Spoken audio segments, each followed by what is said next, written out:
the consumer who shops in our stores every day. We want to make sure that we can bring the best goods in at the lowest price. We want to make sure that individuals that work in a retail store on the labor management side of the equation are treated well.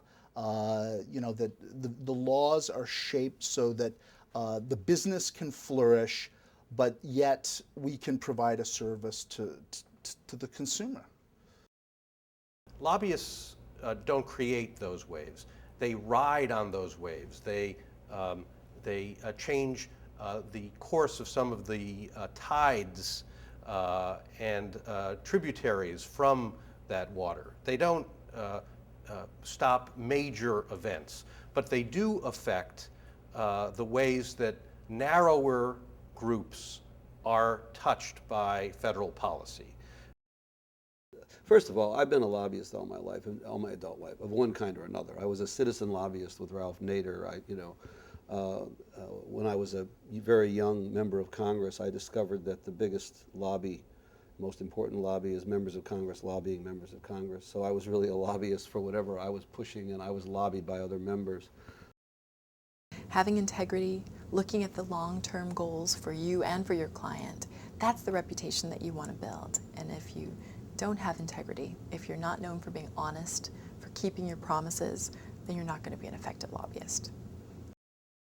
Obviously, someone like former Congressman Duke Cunningham didn't abide by that $50 rule. He'd been convicted of accepting $2 million worth of tchotchkes and yachts and houses and things of that sort. So the problem wasn't that there wasn't a rule, it's just that the congressman didn't abide by it. So truthfully, I wonder how much would change. I don't want to be cynical. I'm not cynical, but I am realistic about how the system works. The fundamental is that these people want to be elected more than anything on earth. In the past, when those bills have come up, it's been called welfare for politicians. So people who are opposed to it manage to make it as if, why would we possibly want to pay politicians and give them more money?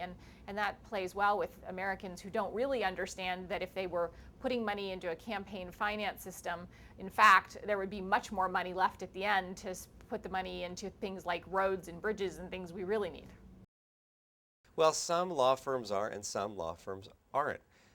One striking thing about the history of public justice is what we actually brought to the public interest battle was lawyers who would sue corporations.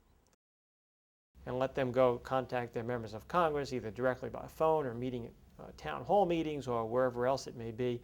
They hear feedback directly from their voters. And any member of Congress who needs to run for election really does have to care about what the voters say ultimately. The manufacturers got the Appropriations Committee to stop any money going to the Department of Transportation to issue fuel economy standards. So it stopped any action for 8 years while Gingrich was Speaker and thereafter.